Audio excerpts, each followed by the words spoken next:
요즘에는 가정주부라는 말 대신 전업주부라는 말을 많이 사용합니다. 집에서 가정을 돌보며 살림살이하는 것이 웬만한 직장 업무만큼이나 힘이 들기에 생긴 표현입니다. 모든 가사 일이 힘이 들지만 아침에 식구들을 깨워 학교와 직장에 보내는 일 또한 쉽지 않은 일입니다. 동감하시지요? 지금은 많이 나아졌지만 저 또한 아침잠이 많은 편입니다. 그래서 어릴 적 자다가 일찍 깨게 되면 짜증을 많이 내었습니다. 저는 아침밥을 먹는 것보다 5분, 10분 더 자는 걸 좋아했습니다. 그리고 그 사실을 온 식구가 다 알았습니다. 그런데 어릴 적 새벽에 한 번씩 어머니가 깨울 때가 있었습니다. 그 새벽에 싫다고 해도 막무가내로 깨우셨습니다. 깨워서 나가보면 밖에는 한방눈이 내리고 있었습니다. 어린 딸이 잠을 못 이기는 걸 아시지만 눈을 자주 볼 수 없는 부산에서 눈이 녹기 전에 온 세상이 하얗게 눈으로 덮인 그 모습을 자녀에게 보여주고 싶었던 어머니의 마음이었습니다. 오늘 본문 1절은 이렇게 기록되어 있습니다. 함께 읽을까요? 내게 말하던 천사가 다시 와서 나를 깨우니 마치 자는 사람이 잠에서 깨어난 것 같더라. 아멘. 지금 천사가 깨운 이는 스가랴 선지자입니다. 스가랴 선지자는 학계 선지자와 함께 바벨론 포로 생활에서 돌아온 이스라엘 백성들에게 다시 성전을 재건하라는 하나님의 말씀을 전한 선지자입니다. 하지만 당시 성전을 다시 건축하는 일은 쉽지 않은 일이었습니다. 이스라엘 백성들이 바벨론에 끌려간 동안 그 땅에 거주하던 사마리아인의 반대와 여러 정치적 문제로 성전 재건은 난항을 겪고 있었습니다. 느헤미야서를 보면 이스라엘 백성이 성전 재건을 시작하였다가 중단한 이야기가 나오는데 성경학자들은 그 기간이 무려 19년이나 되었다고 말합니다. 우리는 입학, 취업, 결혼 등 우리가 그런 인생의 중대한 일을 놓고 최선을 다해 준비합니다. 인생에 영향을 미치는 중대한 일이기 때문이죠. 그럼에도 불구하고 우리가 최선을 다해 준비하지만 그 일이 1년, 2년, 그러다 4년, 5년이 지나도 그 결과가 나오지 않을 때는 이건 안 되는 일이다. 결혼은 나랑 해당 안 되는 일인가 보다 하고 포기하게 되는 것이 대부분의 사람입니다. 그렇지만 하나님께서는 19년이나 중단된 성전 건축이지만 이 일은 반드시 이루어지게 될 것이라는 것을 지금 환상을 통해 스가랴 선지자에게 보여주고 계신 것입니다. 스가랴서 1장 7절은 이렇게 기록하고 있습니다. 다리오 왕 제2년 11째 달 고스바럴 24일에 이또의 손자 베레가의 아들 선지자 스가랴에게 여호와의 말씀이 임하니라.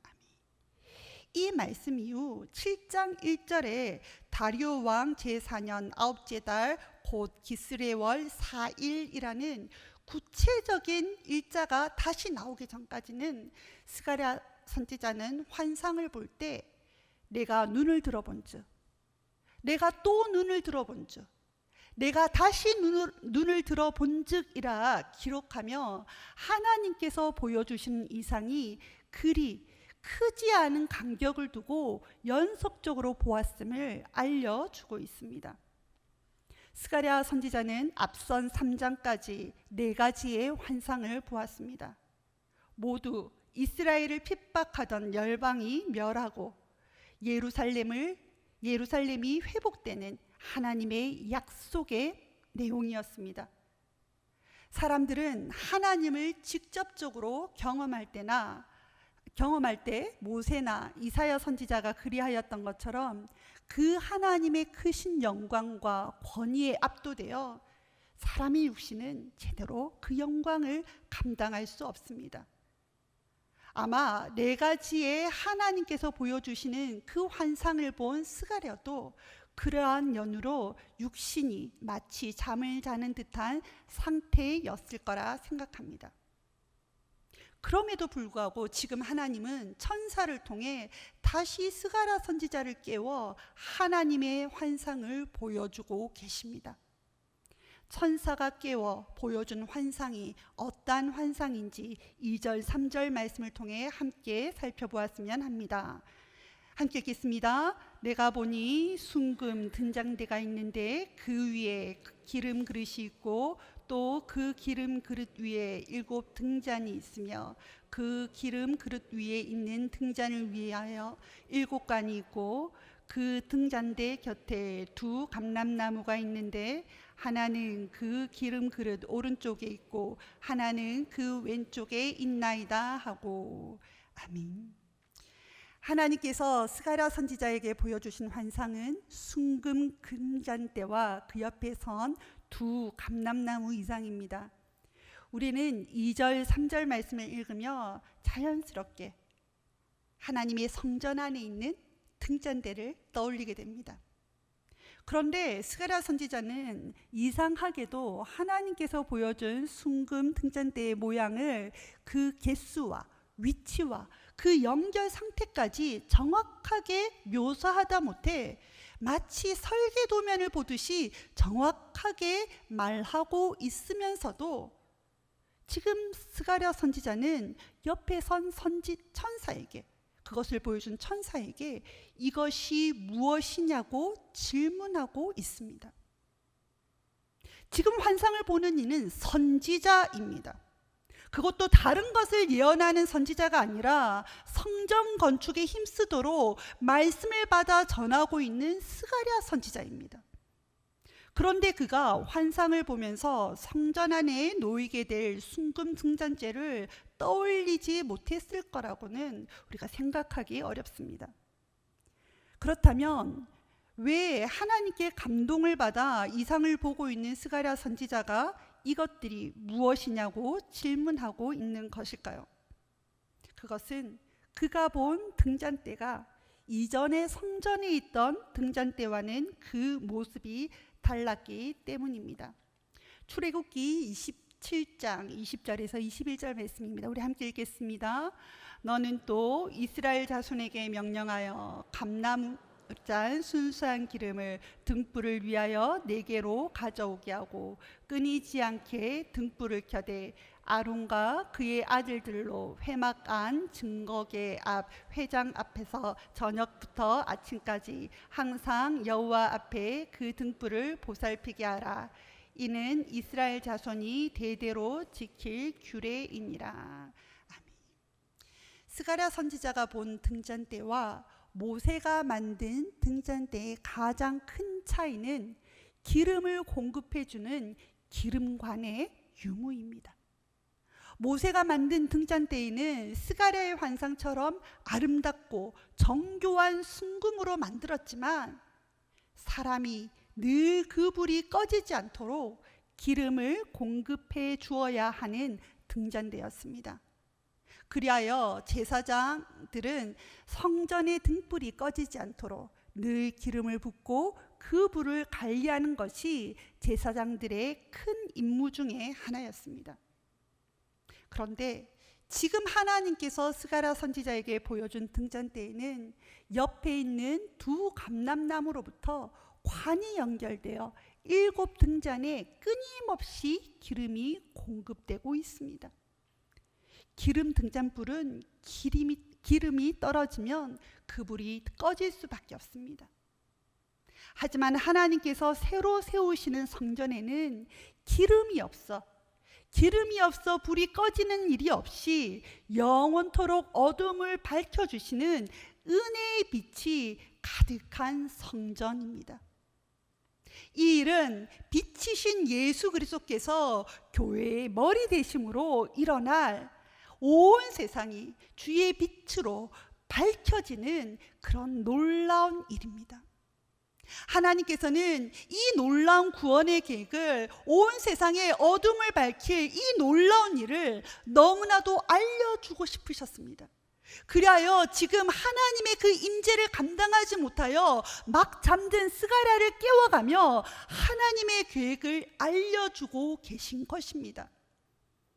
이제 하나님의 열심으로 인해 세워질 새로운 성전에서 일어날 일은 다시는 꺼지지 않는 세상을 밝히는 참빛, 예수 그리스도께서 임하시는 그 영광의 일인 것입니다. 참빛이 어두운 가운데 임할 때 일어나는 일은 무엇입니까? 참빛이 임하면 어두움과 거짓과 속임수의 권세가 깨어집니다. 더 이상 사람들이 세상의 어두움과 속임수에서 거기에 속아서 헤매는 일이 사라지게 되는 것입니다. 사람들을 무력하게 하는 사망의 권세가 하나님께서 보내신 그 예수 그리스도의 참빛으로 말미암아 깨어지게 되는 것입니다. 6절 하반절 말씀입니다. 우리 함께 읽겠습니다. 이는 힘으로 되지 아니하며 능력으로 되지 아니하고 오직 나의 영으로 되느니라. 아멘. 하나님께서는 이 세상에 꺼지지 않는 참진리, 구원의 능력이 이 성전을 통해 선포되기를 원하고 계십니다. 이스라엘 백성들은 19년 동안이나 무력하게 성전 건축을 중단하였어도 하나님께서는 성전 건축을 잊지 않으셨습니다. 하나님께서는 그 누구보다도 성전이 온전히 세워지기를 열망하시고 이미 하나님의 영으로 하나님께서는 다 준비하였다, 다 완성하였다 말씀하고 계십니다. 성전이 세워지는 것을 방해하는 여러 요소들을 향해 하나님은 무엇이라 말씀하십니까? 7절 말씀입니다. 큰 산아, 내가 무엇이냐? 내가 스룹바벨 앞에서 평지가 되리라. 아멘. 하나님께서 이미 계획하시고 시작하셨기에 스룹바벨이 성전 완성의 마지막 돌을 놓을 때 온 무리는 하나님의 은총, 하나님의 은혜와 능력으로 이 일이 완성되었다라고 말하게 될 것이라 성경은 기록하고 있습니다. 스룹바벨이 시작한 성전 재건은 그 연약한 포로 생활에서 돌아온 그들이 시작하였어도 하나님께서 도우셔서 반드시 마치게 할 것이라 말씀하고 계십니다. 9절 말씀입니다. 스룹바벨의 손이 이 성전의 기초를 놓았은즉 그의 손이 또한 그 일을 마치리라 하셨나니 만군의 여호와께서 나를 너희에게 보내신 줄을 내가 알리라 하셨느니라. 오랜 포로 생활에서 돌아온 자들이 변변히 가진 것 없이 오래 숙련된 건축가의 기술도 없이 쌓아 올리고 있는 성전이 사람이 보기에는 얼마나 초라해 보였겠습니까? 그러나 하나님께서는 분명히 말씀하십니다. 비록 바벨론 포로 생활에서 돌아온 자들이 세울지라도 그 성전은 끊어지지 않는 하나님의 기름 부으심과 꺼지지 않는 참빛이 있는 하나님의 성전이 될 것이라 말씀하십니다. 10절 말씀입니다. 작은 일의 날이라고 멸시하는 자가 누구냐? 사람들이 스룹바벨의 손에 다림줄이 있음을 보고 기뻐하리라. 아멘. 저와 여러분들은 교회를 새롭게 하고 든든히 세우는 일을 작은 일로 여기는 죄를 범치 않길 바랍니다. 세상에서는 교회를 그저 사람들의 모임으로 생각하지만 하나님께서는 교회를 통해 온 세상을 밝히시고 회복하시는 구원의 역사를 이루실 것입니다. 스가랴 선지자는 다시 11절, 12절에서 금기름을 흘리는 두 금감 옆에 있는 이 감람나무 두 가지는 무슨 뜻입니까? 라고 질문하고 있습니다. 이에 대해 하나님께서는 마지막 14절에서 말씀하여 주십니다. 우리 14절 말씀 함께 읽겠습니다. 이르되 이는 기름 부음 받은 자 둘이니 온 세상에 주 앞에 서 있는 자니라 하더라. 아멘. 등잔대 옆에 있는 기름 부은 자 두 사람은 그때 당시 시대적 상황으로 보면 정치적 지도자 스룹바벨과 대제사장 여호수아로 볼 수 있습니다. 그런데 스가랴 선지자는 구약에서 왕과 제사장이 기름 부음 받을 때 일반적으로 사용하는 히브리어 사만이 아닌 이츠하르라는 단어를 사용하고 있습니다. 기름 부은 자를 사용하는데 특별히 여기에서만 다른 단어를 사용하고 있는 것이죠. 성경학자들은 이 단어의 사용은 기름 부음 받은 사실에 관심을 두기보다는 기름을 공급하는 그들의 역할을 강조하려는 의도적인 표현이다라고 그렇게 보고 있습니다. 정치적 지도자 스룹바벨과 대제사장 여호수아는 하나님께 세움을 받은 자인 동시에 하나님께 택함을 받은 모든 자들을 상징하고 있습니다. 스룹바벨과 여호수아는 하나님의 성전을 세우는 일을 원활하게 진행하기 위해 세움받은 자들이지, 하나님께서는 그 두 사람에게만, 그들에게만 성전 건축의 일을 일임하지 않으셨습니다. 하나님께서는 스룹바벨과 여호수아를 통해 온 이스라엘이 성전 재건에 동참하도록 그들을 독려하셨음을 기억하시기 바랍니다. 그러기에 오늘날 하나님의 택함을 받은 우리 모든 성도들 또한 교회를 통한 하나님의 거룩한 역사가 일어나도록 함께 애써야 할 줄로 압니다. 교회를 온전하게 하는 일은 목회자와 장로님들만의 일이 아닙니다. 교회를 온전하게 하는 일은 모든 성도들이 기도하고 함께 할 때에만 가능한 일인 것입니다. 마태복음 11장 2절에서 5절 말씀은 이렇게 기록하고 있습니다. 우리 함께 읽겠습니다.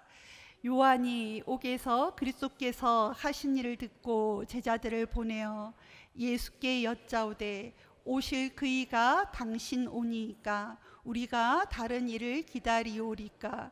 예수께서 대답하여 이르시되 너희가 가서 듣고 보는 것을 요한에게 알리되 맹인이 보며 못 걷는 사람이 걸으며 나병 환자가 깨끗함을 받으며 못 듣는 자가 들으며 죽은 자가 살아나며 가난한 자에게 복음이 전파된다 하라. 아멘. 세례 요한은 주의 오실 길을 준비했던 자입니다. 그가 준비했던 것은 무엇입니까? 세례 요한은 하나님의 일이 세상 가운데 드러나길 기다렸습니다. 하나님의 기름 부은 자, 기름 부음 받은 자 예수 그리스도께서 오셔서 이 땅 가운데 하나님의 나라가 이루어지길 그는 소원하며 기다렸습니다. 사랑하는 성도 여러분, 저와 여러분이 이 시대의 세례 요한, 산성교회의 두 감람나무가 되길 원합니다. 주의 전에 성령의 기름 부으심을 하나님의 임재가 있도록 하는 일은 부름받은 우리가 온 세상에 주 앞에 서 있을 때 가능한 일인 것입니다. 우리는 각자 삶에서 다양한 일들을 감당하고 있습니다. 하지만 오늘 말씀은 우리가 삶에서 다양한 일을 감당하더라도 하나님께서는 그 모든 일 가운데 온 세상의 주 앞에 서 있으라 명령하고 계십니다. 코람데오, 하나님 앞에 서라는 말은 마틴 루터 이후 종교개혁자들의 삶의 지표가 된 말입니다. 모든 일을 하나님 앞에서 하려고, 하나님 앞에서 살아가려고 몸부림쳤던 그들을 통해 교회는 개혁되었습니다. 우리 모두는 하나님께 택함 받은 자인 동시에 교회를 위해 부름받은 자들입니다. 교회의 하나님의 기름 부으심은 하나님 앞에서 이 땅에 하나님의 영광이 드러나길 사모하며 기다리는 자들을 통하여 일어납니다. 우리가 산성교회에 하나님 앞에 선 두 감람나무가 될 때 온 세상은 은총, 이 땅 가운데 하나님의 은총, 하나님의 은혜가 임하였다고 외치며 우리 산성교회를 통하여 하나님의 영광을 목도하게 될 줄로 믿습니다. 사랑하는 성도 여러분, 우리가 하나님의 나라가 이 교회를 통하여 이루어지도록 기도하는 자가 되길 소원합니다. 우리가 하나님의 치유와 회복이 이 교회를 통하여서 이 부산 땅으로 세계 열방으로 흘러가도록 사모하고 기다리는 자가 되길 바랍니다. 세례 요한이 하나님의 일을 기다릴 때 그가 주의 오실 길을 평탄케 만들었던 것처럼 하나님께서 우리 산성교회를 통하여 일하실 것을 기다리고 사모하고 기도할 때 하나님께서는 우리를 그 기름 부으심의 통로로 사용하여 주실 줄로 믿습니다.